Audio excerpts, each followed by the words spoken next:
Welcome to Line of Sight, Clearway Capital Solutions podcast series, where we talk to service providers, stakeholders and industry bodies that can assist fund managers and general partners in building their businesses in Australia and New Zealand. This podcast is for educational and illustrative purposes only and does not constitute and should not be relied upon as financial advice. The podcast will be provided to listeners on the basis that they are wholesale investors only within the meaning of the relevant sections of the Corporations Act. In this episode, we are joined by Penny Sheerin from Chapman Tripp. Chapman Tripp is one of New Zealand's leading commercial law firms, advising major domestic and international clients on complex corporate, finance and regulatory matters. The firm has a market-leading investment funds practice, advising fund managers on structuring investment products, establishing fund vehicles such as PIEs and ETFs, and navigating New Zealand's evolving financial markets regulatory framework. Thanks, Penny, for joining us on Line of Sight. Can you tell us a little bit about Chapman Tripp and your role at the firm? Thanks, Michael. It's great to be chatting with you today. So I'm a partner in Chapman Tripp's financial services team. We are a large full-service law firm in New Zealand. In terms of my practice, I'm a financial services specialist and I advise a range of global and local fund managers on their product offerings in the New Zealand market. And that's advising on the full suite of their offerings, from entering the market to growing their offerings and dealing with regulatory responses and law changes that affect their business. Let's start with the obvious question. New Zealand sits right next to Australia, yet many global managers barely think about it. Is that a mistake? In terms of New Zealand, is it being overlooked? Well, yes, I think sometimes it is, and I think that is a mistake. It's often thought of as being a smaller market to Australia and therefore maybe less significant. But the fundamentals in New Zealand are really strong, and it is an attractive market, as is evidenced by the increasing range of global fund managers we see with offerings here.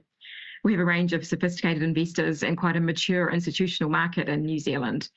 And the investors have similar asset class preferences to Australia. So it really is a natural next step for fund managers who are looking at the Australian and Australasian markets together. There are differences, though, in New Zealand in tax and regulation, and the distribution channels we have here mean that managers really need a local strategy which is tailored, and they seek appropriate advice before they proceed to come into the market here. But as I said, for managers who are already active in the Australian market, New Zealand can really be the next logical incremental opportunity for them, as it's relatively quick and easy to implement your offering in New Zealand. And a question for you, Michael. So some say the market in New Zealand is just too small to justify the effort. Do you think they're underestimating it here as well? That's a very good question, Penny. And yes, I do think they're underestimating it. I mean, the total funds under management is nudging 400 billion New Zealand. There's significant growth in retirement savings. There's increasing retail investor participation. And also what we've noticed over the last few years is that demand for further diversification using alternatives and private assets. So it really is an interesting, a really interesting market for managers, overseas managers to target. And interestingly, it's a smaller market than Australia. It's equally as sophisticated, we think. So you do get the same challenges that you would get in Australia with when you're speaking to clients, and you do have to sort of go through the same hurdles and also have similar levels of investment skill. The interesting thing is KiwiSaver really is a driver, and it's growing really quickly, and we think that has a lot of impact on what managers eventually offer to New Zealand clients. So yeah, KiwiSaver is a factor that you can't ignore, I think, when also considering New Zealand as a market.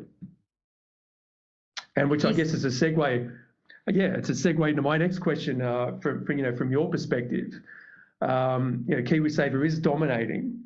Is it fair to say that if you're not thinking about KiwiSaver, if you're an overseas manager, are you really missing the point? I think you're right about retirement savings and KiwiSaver being a key part of the market in New Zealand. KiwiSaver is our core retirement savings vehicle in New Zealand. It's the government organised scheme that individuals contribute to through their employers. It is a major source of long-term capital flows in New Zealand now, and the flows are increasing. So the minimum contribution rates have just recently started increasing through law changes, and they're going to be steadily increasing.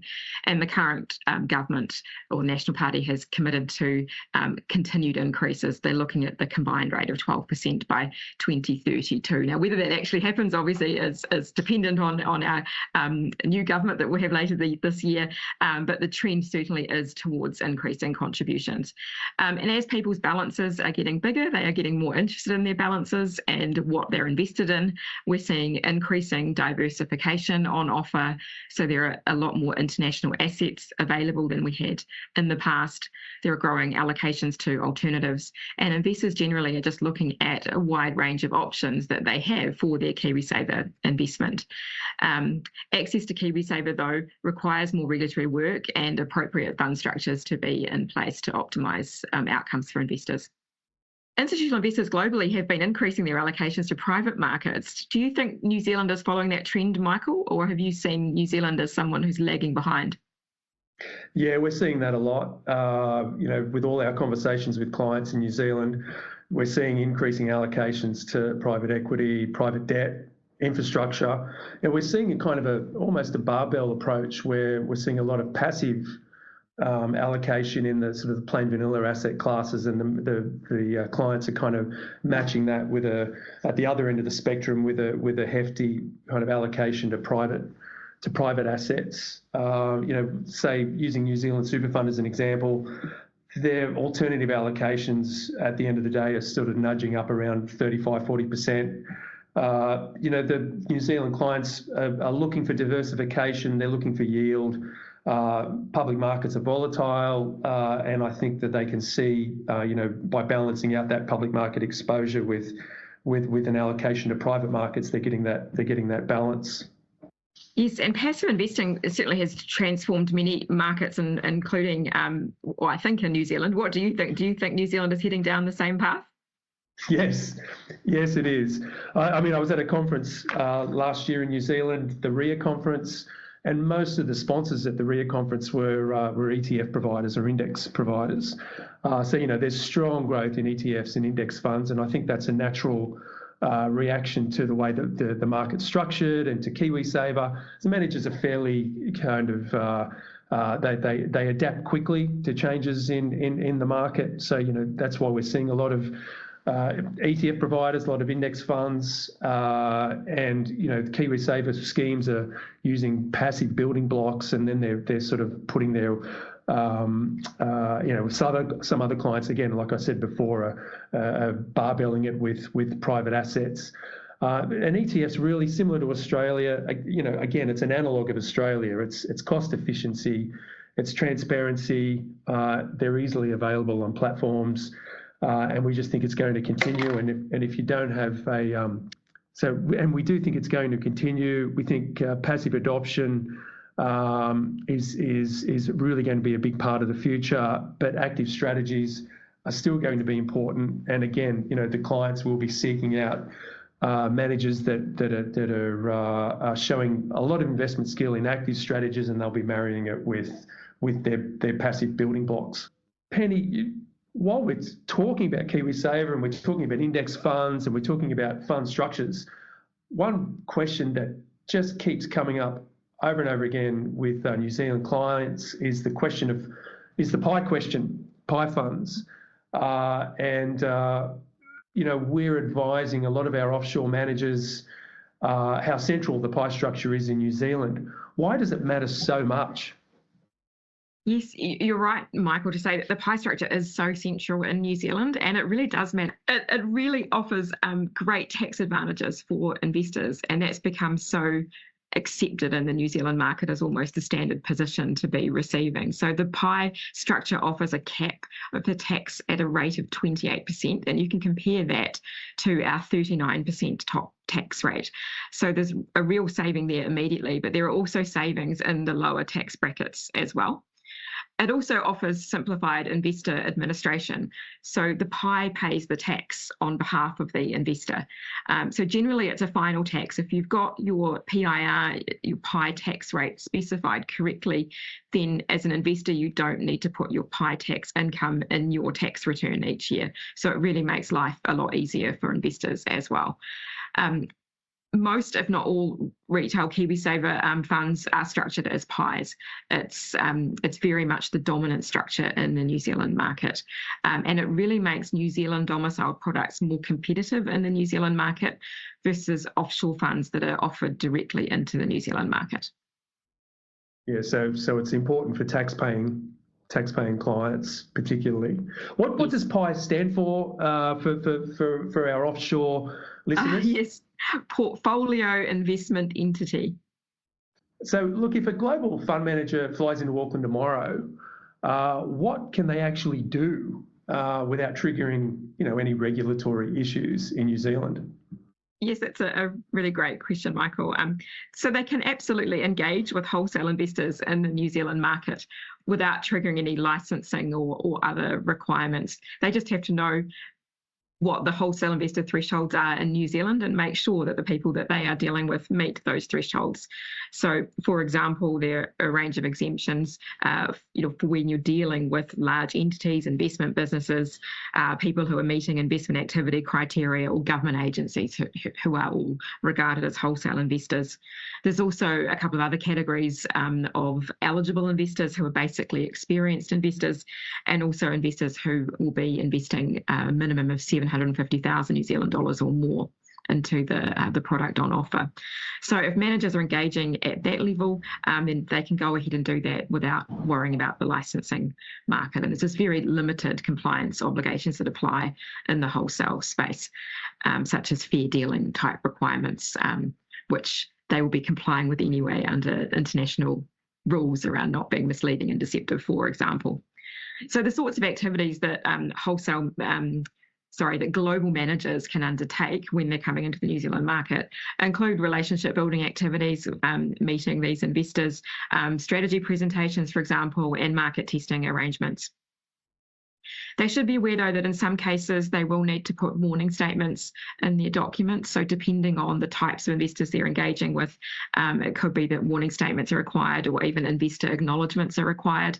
So it is important to get local advice before you start talking to these investors. So I guess the easier option for the offshore managers to start with are wholesale investors, but really, is that an approach that is going to limit their long-term opportunity, do you think? It naturally is limiting in one way, because you are limiting yourself to only wholesale investors that you're dealing with, and there is a much broader market out there in terms of the retail investors that can be tapped into. The wholesale route is the faster route and there's less regulatory burden, so it's perhaps a good first step sometimes to take in the market. But then when you're looking at going into the retail space, as I said, there's sort of larger capital pools available, but there are additional requirements that need to be considered in the retail space. So there are various ways that can be achieved in the New Zealand market. So you can offer Australian registered managed investment schemes that are offered to the retail market in Australia and New Zealand with relatively limited compliance requirements under our mutual recognition regime. You can also look at having a local fund host arrangement in place with a local licensed manager, where your Australian or global manager becomes an underlying investment manager in relation to a particular offering. So, I guess that leads on to, off the back of that, legal structures. And, do managers consider keeping their fund, like keeping an offshore fund, or you talked about using an Australian, retail managed investment scheme, or is it, easier to create something locally in New Zealand? What are your thoughts on fund structures? Oh, look, they're all good options to look at, and they all have different pros and cons. So it's really how the global manager wishes to approach things in the market. The onshore structures have the obvious advantage of the pie tax structure that we were discussing earlier. So they are much more attractive if you're looking at getting KiwiSaver retail investors, coming into the products. The offshore structures, obviously, you've got a much lower setup cost. You're using an existing product that you've already got in place overseas, and you're either offering it into the market to wholesale investors in New Zealand or doing a mutual recognition offering with local compliance requirements that are quite minimal. So, for example, there you've just got local filing requirements and a warning statement that you need to put in the offering materials to do that. So the decision really depends on who the global manager is going to be targeting as their investor base, the tax considerations that are in place, and what the manager's long-term strategy is going to be in relation to New Zealand. So, Penny, I guess that leads on to governance, and I'm sure a lot of fund managers are probably familiar now with governance issues in Australia, but New Zealand does work differently from Australia. What are the key differences? Is New Zealand, is it a stronger system or is it more complicated? What are your thoughts? Oh, that's an interesting question, Michael. So yes, it is different in New Zealand. So in Australia, you have the single responsible entity model, which is effectively combining the role of the trustee and the manager in relation to the fund. In New Zealand, we have those as two separate roles. So in the context of a retail managed investment scheme, you will have a manager who is licensed, and you will also have a supervisor who is licensed. And in some ways, the supervisor acts as almost a primary regulator of sorts in relation to the scheme, and they have responsibility for custody of the scheme assets. So there's clear separation there between the role of the manager and the role of the trustee supervisor that is holding the assets. The benefits of our regime in New Zealand are that we get that independent oversight and reduced conflicts of interest, but it is a little bit more complex than what we see overseas. In the wholesale investor space, though, that separation is not required in New Zealand. So that is a retail concept, the separation of the licensed supervisor and the licensed manager. So in relation to a wholesale offering, we can have a combined trustee and manager role if the fund manager wishes to do that. Often, though, we see that because of client demand, the clients expect to see that separation of holding the assets and the management role that we see in the retail space. So often fund managers will still choose to appoint an independent trustee to take on the role in the wholesale space, but they don't have to be a supervisor as such, as is provided for under our financial markets conduct laws.